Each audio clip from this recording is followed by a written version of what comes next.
I'm 47 and recently found myself reflecting on the end of my marriage, which happened 5 years ago. Let me give you the full story because it's quite a journey. I was married to Martin, who is now 34.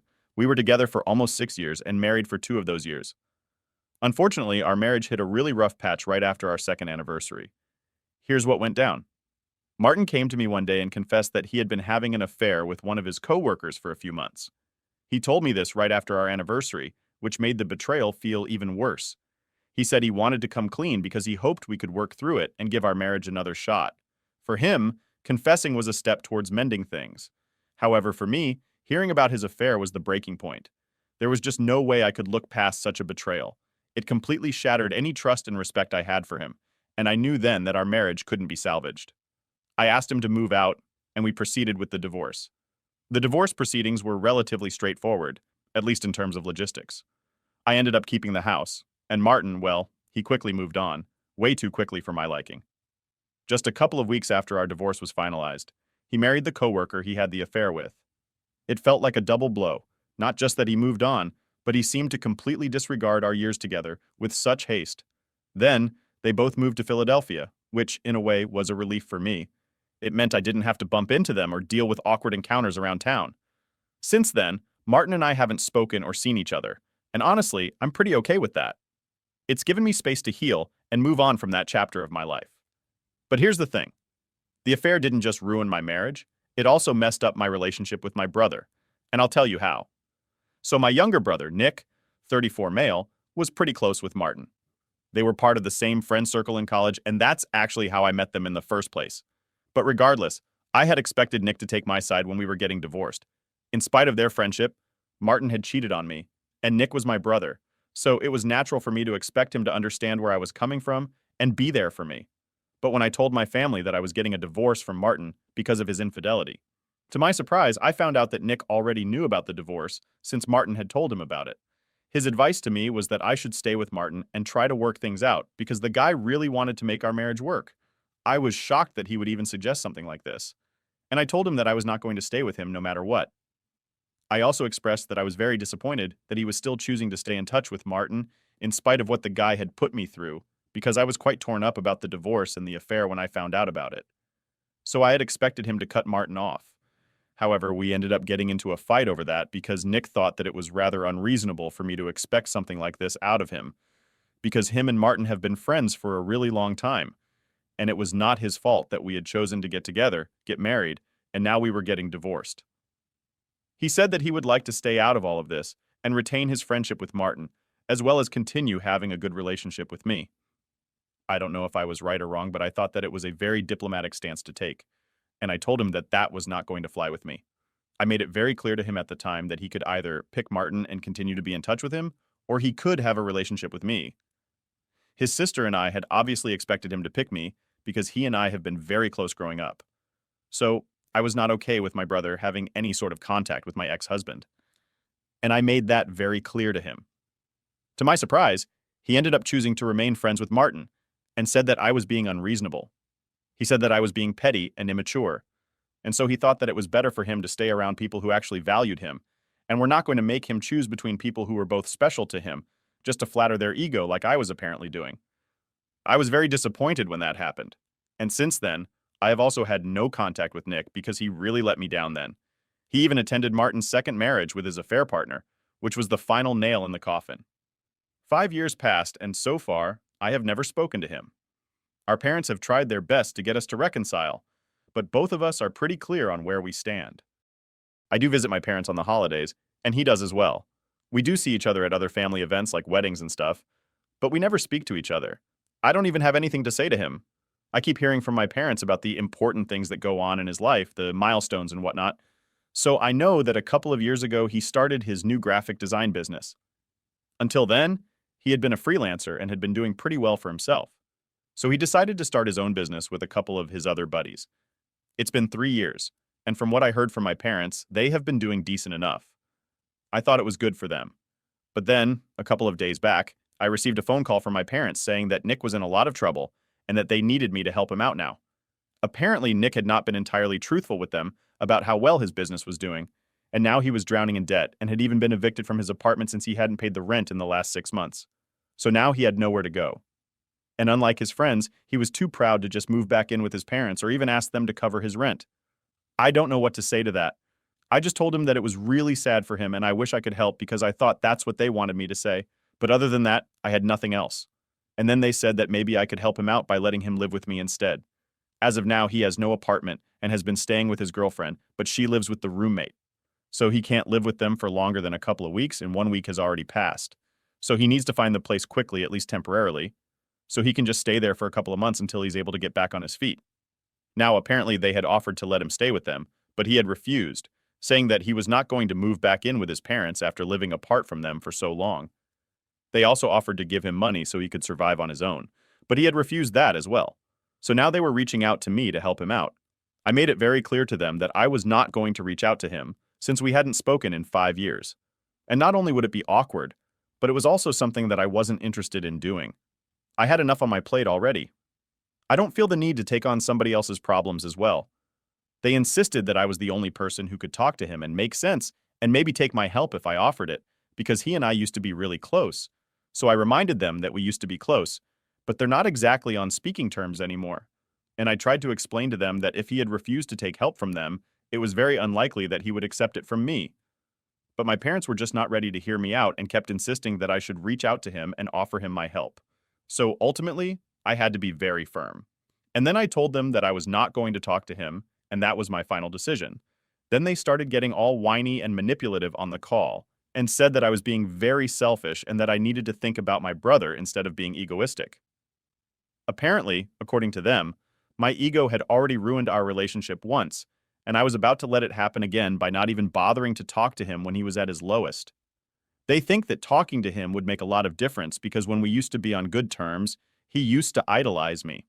I could tell that they were trying to manipulate me emotionally, but I'm afraid that it didn't work.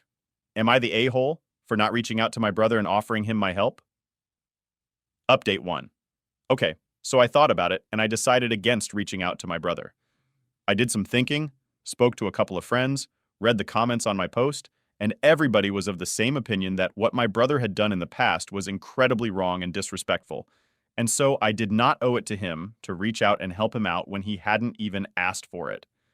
If he contacts me first and asks me to help him out, that's going to be a different conversation. But just because my parents believe that I should reach out to him by myself doesn't mean that I have to do it.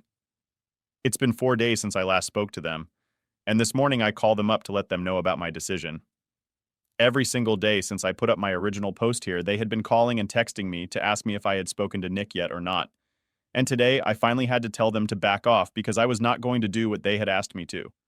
When I said that, they got all manipulative and tried to tell me that I was the only person who could solve this. So I made it very clear to them that I didn't care if I was the only person. It was not my problem to deal with, and so I was not going to involve myself in this unnecessarily. And then my parents said that it was a problem that Nick was dealing with. And since he was my brother, it was my problem as well.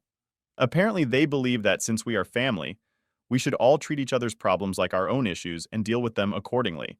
It's interesting how they said that to me, but they did not have the same opinion back when Nick and I were fighting over what to do with the whole Martin situation.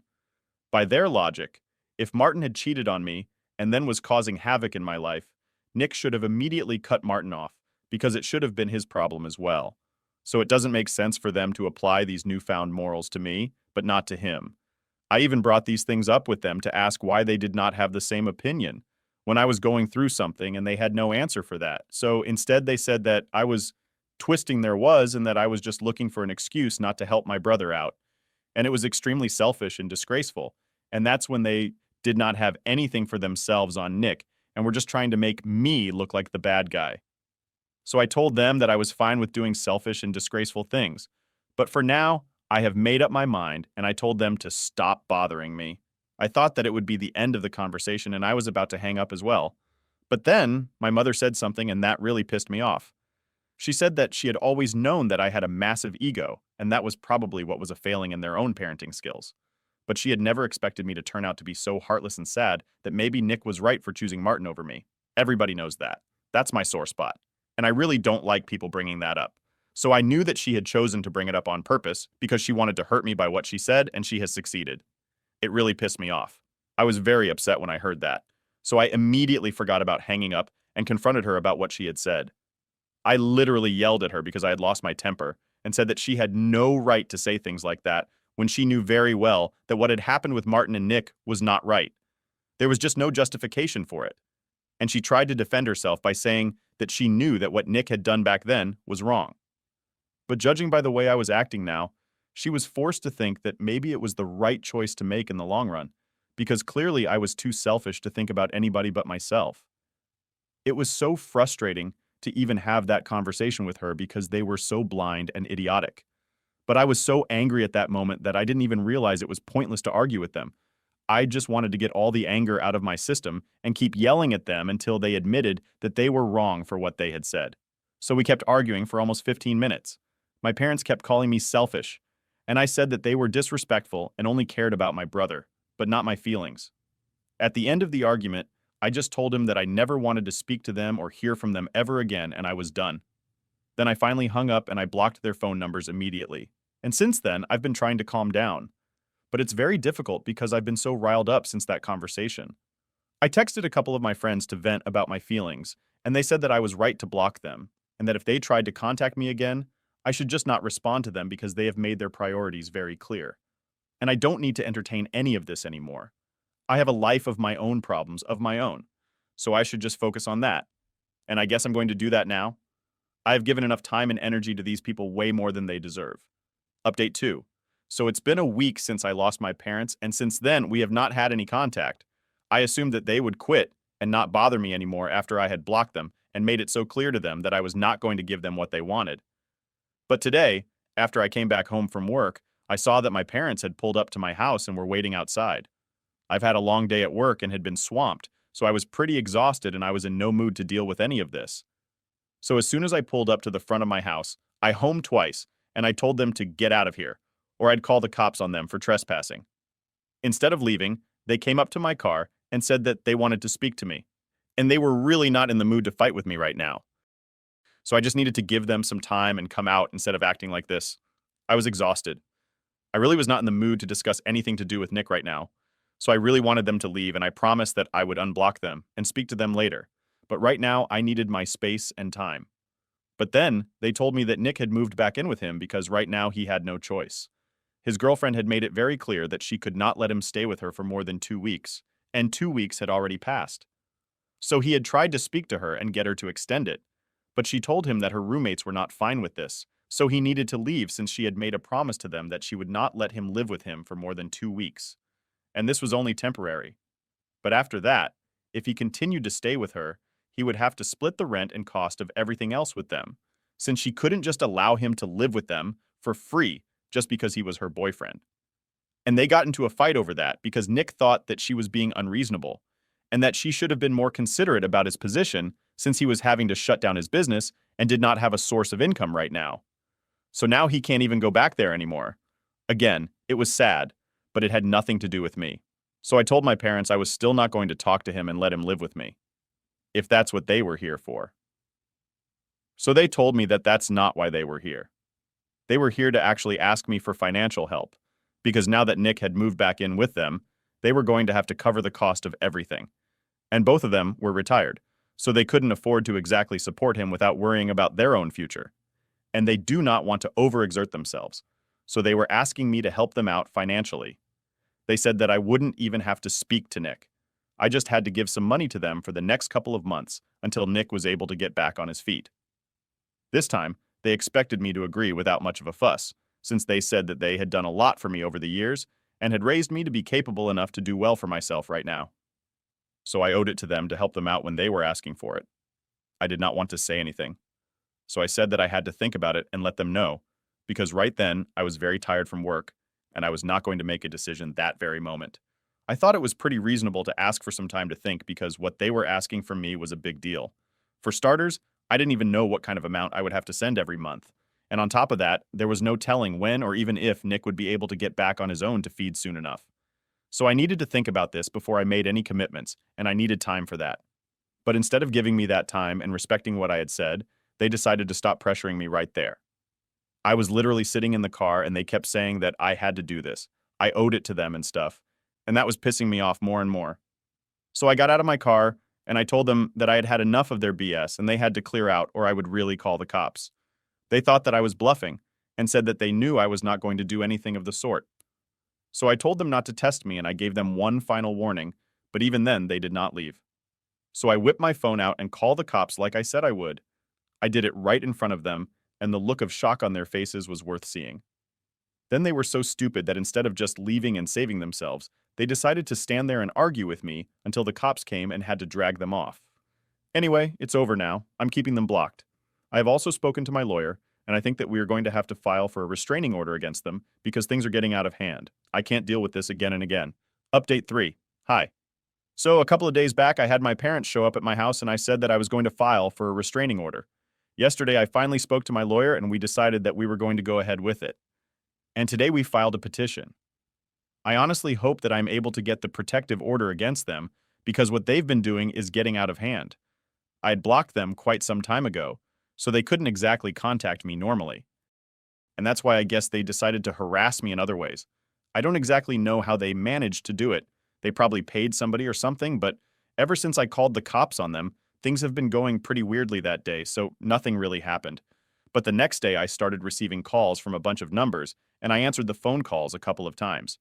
At first, but as soon as I could pick up the phone, they would hang up from the other end, and so I blocked the phone number. But then, same thing started happening with other numbers, and eventually I decided not to answer any calls from numbers I did not recognize because it was getting really weird and creepy. As if that was not bad enough, I started receiving messages from these numbers as well, saying that I would have to face the consequences of what I had done and that my parents were never going to forgive me. There was also a lot of name-calling involved where I was being addressed as a selfish brat and whatnot, and some curse words that I will not be repeating here since they were just that bad. I know for a fact that it's my parents behind this, and that was all the more reason for me to go to my lawyer and file for a restraining order because I don't think that any of this is normal after this. I don't think they should expect any sort of help from me at all. I have been trying to respect the fact that we were family, and we're not taking any sort of action against them earlier. But now I don't think I need to care about them since they clearly don't care about my mental health or well-being. It's just very disappointing since they know that I've been through a lot in the past. What with my divorce from Martin, and for a couple of years after that, I was not doing particularly well in my career either. So I've had my fair share of problems, and now when I'm finally doing well, it seems like they can't stand it and want to pull me down. I can't imagine claiming to love your child and acting like this, but I guess they don't really love me, and that's fine. I have accepted that. It doesn't matter to me. Update 4. So it's been a couple of weeks since my last update, and long story short, I managed to get a restraining order against my parents. It was a lot of fighting, but I did get it. I'm really glad about it because from what I know, Nick is no longer living with them because of how psychotic they have been acting. I was pretty busy with work since I've just taken on a new project, so I did not have time to post any new updates.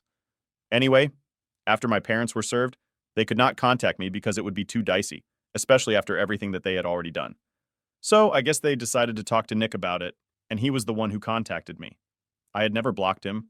I didn't feel the need to because after we stopped speaking to each other, I didn't think that either of us would reach out. So there was no point in blocking each other out. So I just kind of forgot about it. Anyway, he messaged me saying that he was really disappointed that I had taken such an extreme step against our parents. After everything that they had done for us, it was the same old routine. He reminded me that they had raised us to be the people that we are now, and we should be grateful to them. But I was being insolent and disrespectful. I got very pissed off when I read that message because I was just so pretentious. I told him that it was obviously easier for him to say that since they were going above and beyond in their attempts to help him out. I guess he also wanted to have a go at me and call me selfish and entitled for not helping him out with the money that he required, and to that message. He replied, saying that he had never asked me to help him out and he would never even expect from me because I was really that selfish. So I told him he did not need to ask me for it because our parents were doing all the talking on his behalf already. So if he wanted somebody to blame for the situation, he could just look in the mirror. And I guess he was not aware of the fact that our parents had been hounding me to help him out for so long.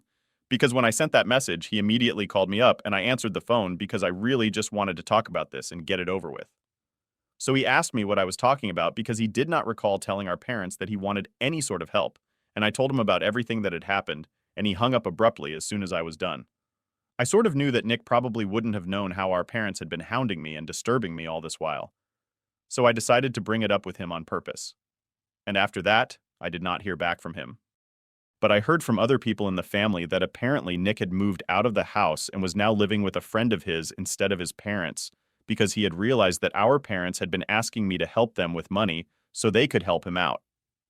And initially, they had even been asking me to reach out to him and offer him my help, which clearly meant that they thought he was incapable of handling the situation on his own. And apparently he believed that this was an attack on him and his capabilities. And so they got into a really nasty fight. How exactly did my relatives find out about this? Obviously, my parents were the ones who had been crying about how I had not only ruined my relationship with everybody around me, but now I had gone out of my way to speak, out of turn, and managed to brainwash my brother against them as well. So a couple of my family members who had been contacted by my parents came to me and said that what I was doing was very wrong. So I decided to make this known to them as well. And after everybody knew the real and whole story, including what my parents had done to me, which had warranted these actions from my end, they seemed to realize that maybe I was not in the wrong and apologized to me for attacking me without knowing the full story. So now, basically nobody from the family is speaking to my parents, and they have kind of been ostracized by everyone. I can't say that they don't deserve it because after everything that my parents have put me through, I definitely think that this is exactly what needed to happen. Nobody speaks to them anymore, and I'm sure that they blame me for it. But unfortunately, because of the restraining order, they can't even do anything about it. But that does not mean that Nick and I are suddenly on good terms again. We are still no contact with each other, and that's the way it's going to be until he realizes how he had screwed up in the past. But given his attitude towards life, I highly doubt that it's going to happen anytime soon. He's always going to be too proud and invested to admit his own mistakes. And that's just like our parents. It's so typical, but whatever. As long as my life is going well, I don't need to bother myself with any of this now. I'm just going to focus on my new projects and living well, and that's it. Update 5. It's been a year since I obtained the restraining order against my parents. During this time, I've focused intensely on my career and personal development, finding both success and stability in my work. I also started volunteering with a local charity, which has been incredibly rewarding and has helped in my own healing process. Meanwhile, my brother Nick reached out to me with a heartfelt apology. He expressed a desire to make amends and acknowledged the pain his actions had caused. He shared that he has been going through therapy and is working on bettering himself. My parents have been trying to reconnect too, through other family members. They've sent letters of apology and expressed a desire to reconcile. They admitted their mistakes and the pain they've caused, hoping to restore some semblance of family connection. Faced with these overtures, I find myself at a crossroads, weighing the possibility of forgiveness against the backdrop of past betrayals. Friends and a therapist have provided perspectives, helping me navigate these complex emotions. As the holidays approach, I consider whether to invite Nick to a small family gathering, potentially laying the groundwork for cautious reconciliation, while still maintaining boundaries with my parents as I evaluate their sincerity and consistency. This year has been about exploring themes of personal growth, forgiveness, and the potential for healing fractured family relationships while maintaining the hard-won boundaries that have allowed me to thrive.